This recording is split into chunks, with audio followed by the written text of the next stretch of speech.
saludar a otro gran compañero, otro gran amigo, al queridísimo Francisco Cruz, periodista, escritor, a quien pues he estado pensando mucho en cuanto a sus planteamientos de sus últimos libros, como Las Damas del Poder, como García Luna, el Señor de la Muerte. Querido Paco, te saludo con mucho gusto, hay tanto de qué platicar hoy, hombre. Toño, ¿cómo estás? Buenos días, sí, casi buenas tardes, son 5 minutos todavía, o como diría el clásico, no menos como 6. No, Toño, buenos días. Mira, sí hay tantas cosas y yo hoy, mira, fíjate, hay que prestar atención. Lo que decía la senadora Trasviña, que hay que ponerse, Lucía Trasviña, que hay que ponerse a trabajar, hay tantísimas cosas, pero también estoy convencido de que hay que hacer análisis profundos, más allá de los políticos, de lo que pasó en este pasado proceso electoral que prácticamente nos consumió un año. Sí, recuerdas, en junio pasado prácticamente estaban empezando las luchas por las precandidaturas o la búsqueda por la candidatura. Y yo, mira, lo que siento que se quedó pendiente y que retoman a algunos periódicos, muy, muy escondido, por cierto, que los youtubers, como los llaman, despectivamente la vieja prensa, que son periodistas, como tú, como yo, somos youtubers, tú y yo también, le ganaron la carrera informativa, la carrera noticiosa a esa vieja prensa tradicional, Toño, la desplazaron y la gente se informa hoy en las plataformas informativas de YouTube. ¿Sí? Hay una nueva forma de informar que quizá no tiene no tiene los recursos que tiene la gran prensa que vivió de la corrupción por décadas, pero que tiene algo, tiene gente decente, tiene periodistas que con hambre de trabajo y con honestidad, así que la vieja prensa ha sido desplazada, le guste o no, Toño. Exactamente, ya es una realidad en el ámbito comunicacional, un verdadero fenómeno que, mira, no quiero sonar arrogante, incluyéndote a ti porque eres parte de este proyecto, pero considero en gran medida fue comenzado por Sin Censura, fue este espacio en el que efectivamente no solamente se reunieron varios periodistas que en su momento estuvieron en los medios de comunicación corporativos y que trajeron aquí sus conocimientos, sino que le abrieron el micrófono a los que no tenían abierto ese micrófono, y que es el pueblo de México. Yo ahí sí me vanaglorio con eso lo presumo muchísimo, Paco.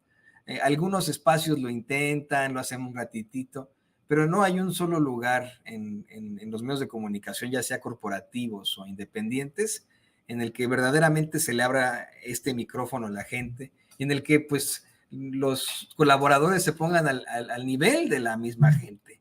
Cada que tú tienes una presentación del libro, bueno, la gente adora contarnos cómo es que platican contigo, como si se tratara de un amigo, como si te conocieran de mucho tiempo. Lo digo también con mucho respeto, cada que nosotros tenemos una corresponsalía, llega la gente a platicar con nosotros, se sorprenden de pues cómo es que no estamos subiditos en un ladrillo como probablemente lo está Joaquín López Dóriga o Carlos Loret de Mola, sino que hasta nos vamos a comer juntos, a tomar una cerveza, un café juntos todos, porque de eso se trata, de que por fin el pueblo tenga el poder, el pueblo tenga esa voz. Y esto es lo que definitivamente marca ese fenómeno comunicacional del que hablas. Así es como nosotros, fíjate, lo digo también con mucho respeto, sin intento de sonar arrogante, pero tras una larga lucha, una larga y encarnecida lucha, conseguimos arrebatarle el micrófono a esos cabrones en la prensa tradicional. Fíjate, Toño, y es bien interesante porque yo tengo el estudio del Instituto Reuters que maneja la agencia noticiosa inglesa Reuters, pero mejor le cedo la palabra, mira, o la letra, al Sol de México, que la publican ellos, la publicaron ayer, sí, pero estuve viendo todo lo que hacía la prensa mexicana y es bien interesante porque lo dice lo publica un medio de la vieja prensa tradicional y los encabezados debían llamar la atención de todo mundo, ¿no? Desplazan las nuevas formas de comunicación a la prensa tradicional, las plataformas digitales, es decir, los youtubers, ya le ganaron terreno a la televisión, a los medios impresos, a la radio, e incluso la gente le presta más atención a los influencers que a los editores. Mira, la nota del Sol de México, que remite a Reuters, arroja mucha luz. La confianza del consumidor mexicano de noticias cayó 15 puntos porcentuales en la vieja prensa o la prensa tradicional, eh, frente a estos nuevos comunicadores que tienen un interés distinto, que tienen una formación distinta incluso. Y mira, si bien es cierto que Reuters hace algunas acotaciones, dicen que mucho de esto es por el modelo comunicacional del presidente de la República, Andrés Manuel López Obrador, dice que se dedica diariamente a criticar y atacar a la prensa. Yo acoto ahí y digo, sí, AMLO se tomó su tiempo para desmentir a periodistas y medios acostumbrados a publicar mentiras, especulaciones, noticias falsas. Así que es otro contexto, y lo que dice el estudio, el Instituto Reuters, mientras en 2018 49% de la población dijo confiar en las noticias, para 2024 la cifra cayó a 35%, es decir, el resto, ¿a dónde se informa? Con los youtubers en las nuevas plataformas digitales, y esto es en concordancia con toda la tendencia en el mundo, ¿sí? El consumo de noticias de televisión, los medios impresos mexicanos viejos, ha ido constantemente a la baja, pero no lo entienden en México. Así que el año pasado, por ejemplo, comparado con Internet y las redes sociales, que se alzaron ya como la principal fuente de noticias, se notó porque entre 79 y 64% ya se informa a través de estas plataformas, y solo 39% elige la televisión y la radio, y un 18% general todavía recurre a los periódicos o revistas, pero es muy bajo ya. 18% de un universo de millones, Toño, no es nada prácticamente. Ahí tú como yo conocemos la televisión mexicana, la consumen porque no hay otra cosa, pero no influye. Pero habiendo ya tantas cadenas, la televisión de paga, eh, es lo que hay, pero no se informan allí. Incluso TikTok registra un avance muy superior a la televisión, Instagram, y incluso hay una tendencia a que migre la publicidad de aquellos viejos medios físicos, incluido radio y televisión, a los digitales. Y la tendencia es que en el futuro muy cercano, por lo menos 90% de la población que consume noticias se informe a través de qué, de los teléfonos celulares, Toño. Sí, es decir, teléfonos celulares, y después en las computadoras de escritorio, la gente que trabaja, o las tabletas electrónicas, pero la gente ya no se va a informar en la televisión, la radio o la vieja prensa. Hay un cambio de patrones que, si no entienden o no se entienden, va a pasar lo mismo en las elecciones del 27 y en las elecciones del 30, Toño. Hay un cambio en los modelos comunicacionales, y si los viejos periodistas no entienden eso, se van a quedar ahí rezagados, Toño. No, y es que mira, en principio, como bien mencionas, todo esto es por costumbre, es algo que nos enseñan incluso desde la carrera. Hay uno que cuando empieza a trabajar en televisión, eso es lo fundamental, ¿no? La gente ve televisión, te dicen siempre por costumbre, esa es la realidad, nos guste o no, pero fíjate, esa gente que por costumbre veía la televisión, que ya pasa de los 60 años, ese es el gran fenómeno, comenzó a ver a sus teléfonos celulares hartos, ¿no? De lo que revisaban en los medios corporativos, y de ahí para abajo comenzaron a buscarlo a buscar este tipo de contenidos como el de Sin Censura.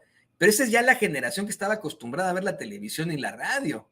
Las nuevas generaciones ni siquiera voltearon a ver la televisión. Las nuevas generaciones nacieron y te lo digo porque tengo 2 niños pequeños, con el celular en la mano, con la pantalla en la mano, sin conocimiento de lo que es una televisión. Muchas veces mi niña me dice, oye, papá, ¿puedo ver tu celular? No, mira, mejor lo proyectamos en la tele. Lo mismo que vas a ver en mi celular, lo proyectamos en la tele para que yo pueda estar en mi celular. No, es que yo lo que quiero es tener tu celular en la mano. No, bueno, pues ese también es el final de los medios de comunicación corporativos, y no me queda más que concluir diciendo: más youtuberos, menos chayoteros. Pero ¿qué te parece que vamos a más temas, querido Paco? Y le voy a pedir al equipo que nos grabe.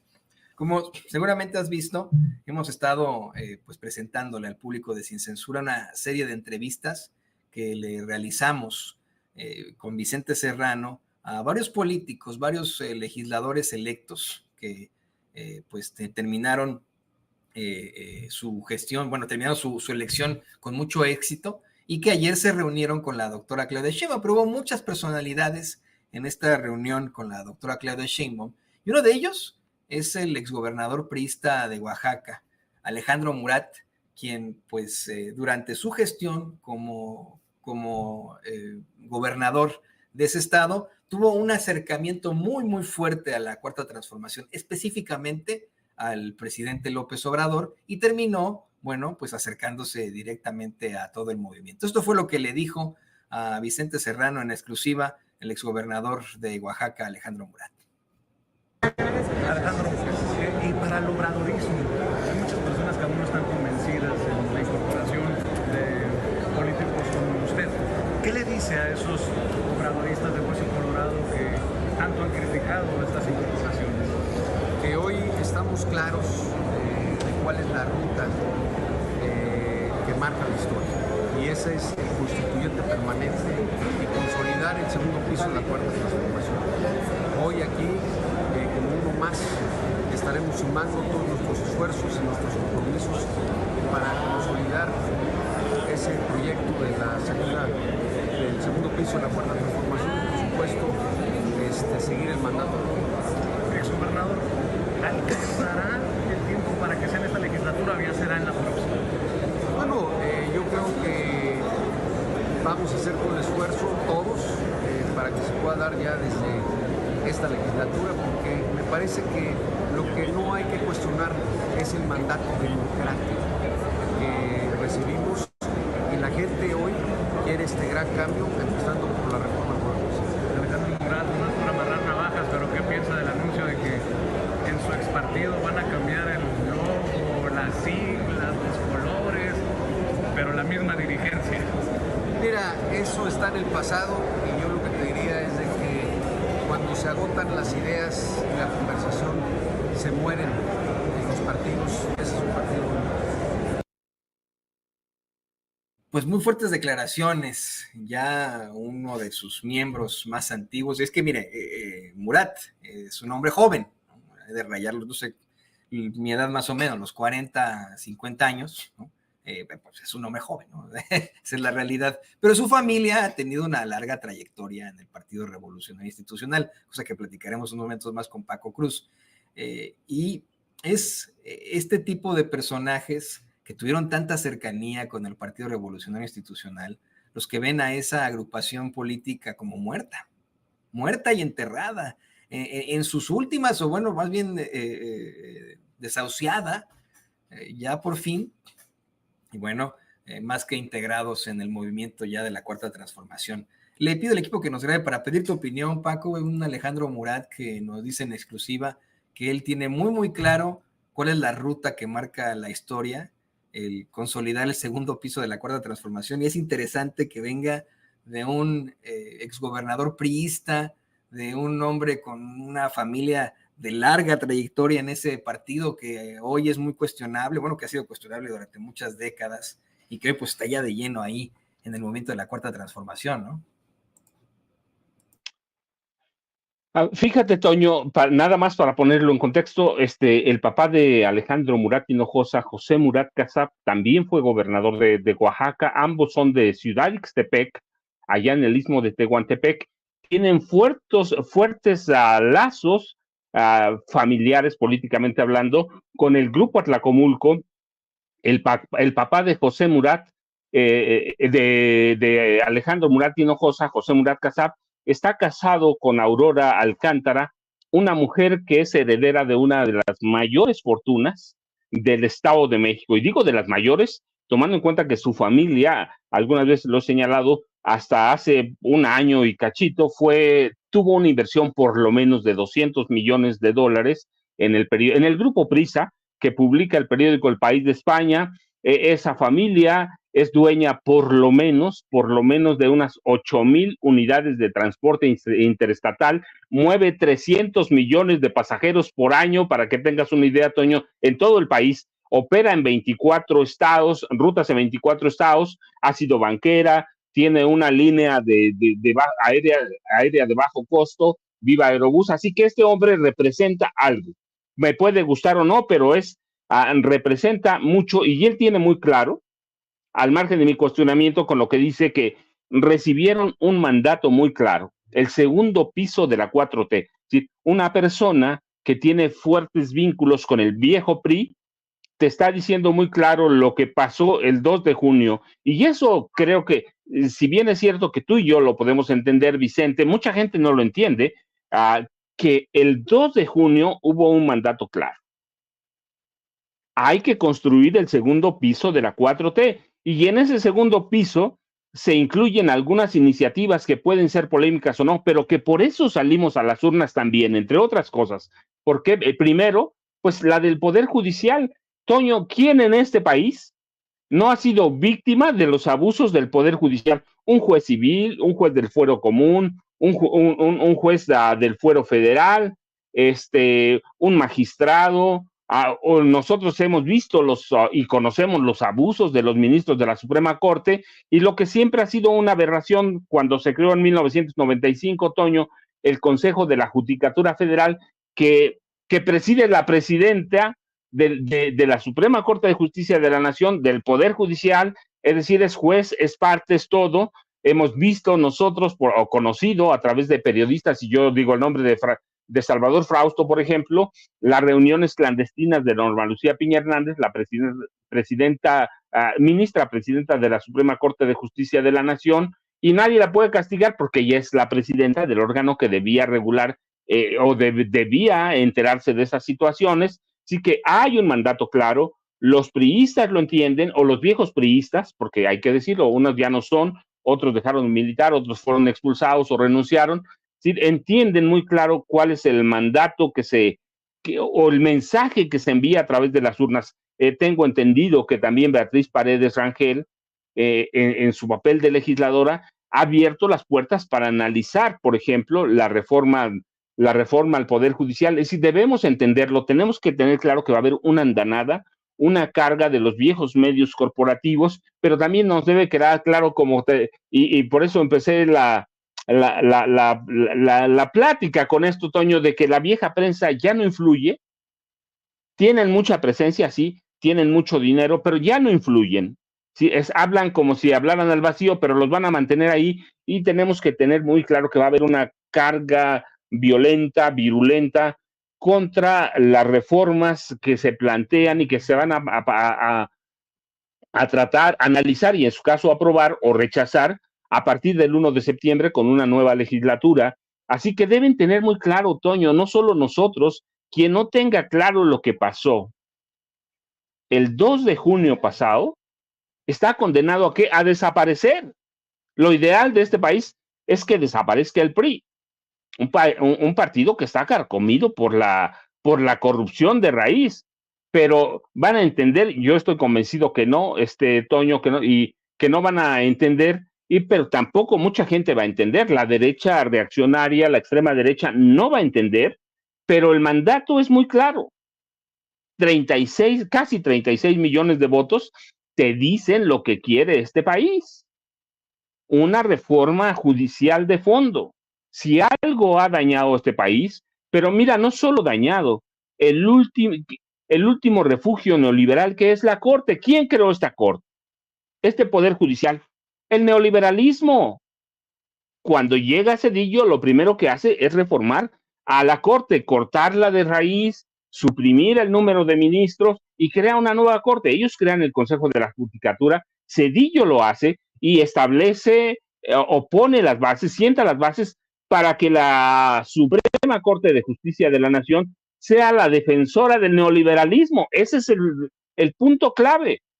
Y por eso es tan necesario una reforma al Poder Judicial. Mientras no haya una reforma al Poder Judicial, el neoliberalismo va a tener un refugio, va a tener un una isla a la que vaya, un santuario para refugiarse, así que urge que una reforma al Poder Judicial que es producto de qué, de una corte del neoliberalismo.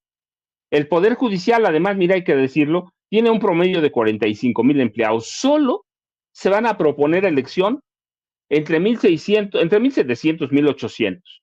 Es decir, es nada en el mundo de 45,000 empleados del Poder Judicial.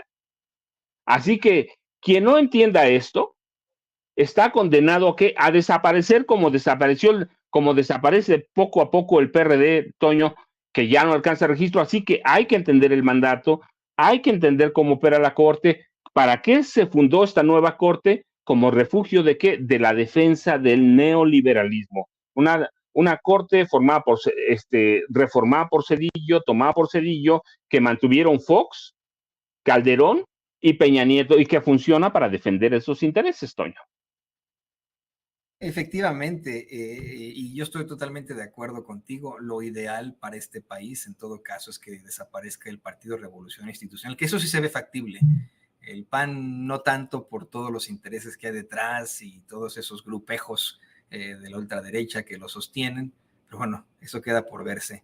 Querido Paco, nos queda muy poco tiempo, pero le pido al equipo que nos grabe para que por favor nos des tu opinión sobre un tema que a mí me causa una verdadera molestia e indignación. El hecho de que nuevamente, pues ese abogadete que representa al narcotraficante Genaro García Luna, César de Castro, se salió con la suya al convencer al juez Brian Cogan de aplazar la sentencia de su cliente, de este narcotraficante, hasta el 9 de octubre. Se suponía que tú, Vicente, y tu servidor iríamos a finales de este mes ahí a la Corte del Distrito Este de Brooklyn, en Nueva York, para documentar esta sentencia que han aplazado una y otra vez, luego de que lo encontraran culpable de una serie de acusaciones formales relacionadas al narcotráfico. Y ahora, bueno, pues con la mano en la cintura, el juez Brian Cogan vuelve a aplazar la sentencia de este sujeto. ¿Consideras que esto es político, Paco? ¿Qué detrás de esta circunstancia tan cuestionable es político? ¿Por qué hace esto el juez Brian Cogan? Fíjate, Toño, que es bien interesante el caso de Genaro García Luna. Nunca habíamos visto o atestiguado un caso de esta naturaleza, y que un personaje de este nivel como Genaro García Luna tuviera tantas consideraciones de un juez federal, cuando ya fue encontrado culpable de los 5 cargos que le acusaban, con todas las agravantes de la ley. Es político, pero absolutamente, y nosotros lo platicamos aquí, Toño. ¿Qué tiene Genaro García Luna? ¿Y qué nos dice este nuevo aplazamiento hasta el 9 de octubre? Pues que está negociando todo lo que tiene Genaro García Luna. ¿Qué está ofreciendo Genaro García Luna? Yo tengo la impresión que les ha soltado información de a poco. ¿Qué tiene Genaro García Luna? Aquí lo dijimos siempre. ¿Qué tiene? Pues tiene nada más en sus archivos personales todos los expedientes de todos los políticos priistas y panistas involucrados en el narcotráfico y corrupción. Tiene todos los expedientes de los magnates mexicanos: Carlos Slim, Germán Larrea Mota Velázquez, Ricardo Benjamín Salinas Pliego, ¿involucrados en qué? Involucrados en negocios sucios, que puede incluir acercamientos o vínculos con el narcotráfico. Tiene todo eso. Es el hombre, imagínate, lo dijimos en su momento, Carlos Slim, el hombre más rico de este país, le soltó toda la tecnología de Telmex para armar sus archivos personales. ¿Qué pasó con Carlos Slim? Bueno, la historia es muy corta y la cuento. Una de las bandas de secuestradores de Genaro García Luna le secuestró a un sobrino. Hubo negociaciones directas de Carlos Slim con Genaro García Luna, y después de ese secuestro, bueno, el sobrino de Carlos Slim apareció vivo, todo. Le preguntaron: ¿cómo estuviste? No, me trataron como príncipe. Pero después de ese secuestro y la liberación posterior, este hombre le soltó toda la plataforma tecnológica de Telmex a Genaro García Luna. Imagínate qué le conoce Genaro García Luna a cada uno de estos personajes. ¿Qué es lo que quiere Estados Unidos, Toño? El dinero, no, hombre, ese ya lo tiene. Estados Unidos es dueño de la banca internacional. Así que, ¿qué es lo que quiere Estados Unidos? Información que tiene Genaro García Luna, y yo tengo la impresión de que por estos aplazamientos de la sentencia, les ha estado soltando información de a poco, Tony. De a poco. Así que entre más les suelta información, pues lo van a tener con todos esos privilegios de alguien que conoce o que estuvo inmerso en la seguridad nacional de este país. Y ese es otro de los secretos de Genaro García Luna. Conoce qué presidentes estuvieron involucrados verdaderamente en el narcotráfico, Peña, Calderón, Fox, él los conoce. Así que, ¿por qué lo tienen con todos estos privilegios?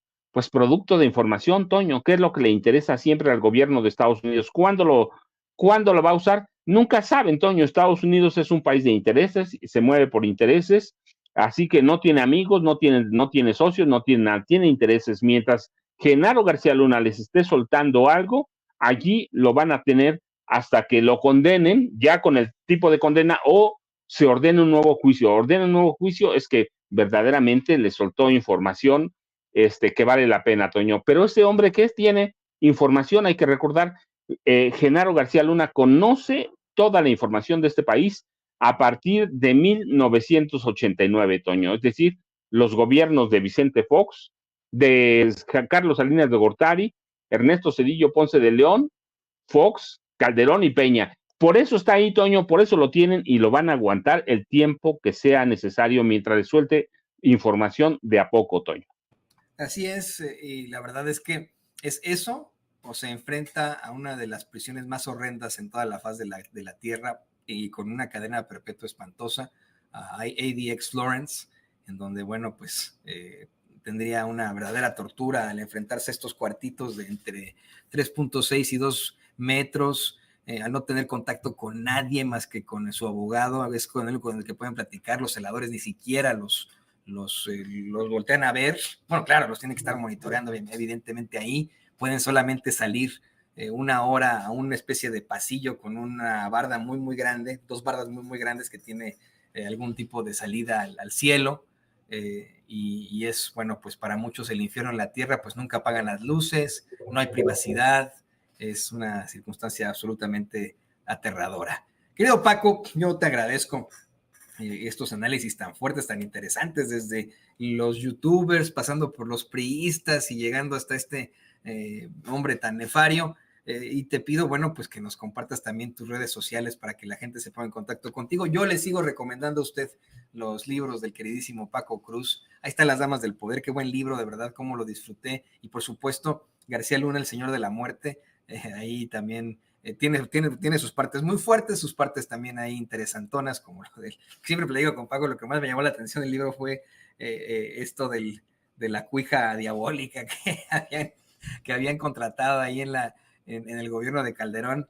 Pero bueno, eso ya es tema por otro día. Querido Paco, por favor, compártenos tus redes sociales. Toño, mira, solo para decir a la gente que nos sigue, mañana no voy a estar porque tengo una conferencia a las 12 del día en el Centro Interdisciplinario de Ciencias de la Salud del casco de Santo Tomás, es decir, del Instituto Politécnico Nacional, una policonferencia. Así que, pero el viernes nos vemos, Toño, el viernes nos vemos y para seguir, pero yo le agradezco a la gente que te voy a comentar porque además el viernes anunciamos un poco, dimos a conocer el evento, el sábado se acabaron los lugares porque es ¿cómo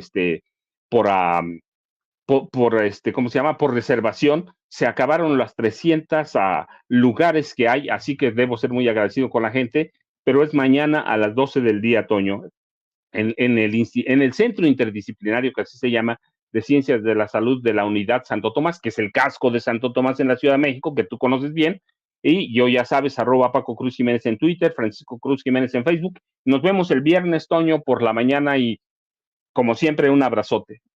Un abrazote, querido Paco. Pues como me gustaría estar ahí para ir a esta presentación al casco de Santo Tomás. Claro que conozco ahí, pero bueno, ahí vaya usted. Bueno, ya no puede estar en los lugares, pero puede conocer por ahí a Paco. Así que ahí tiene usted al escritor y periodista Francisco Paco Cruz. Un abrazo, amigo.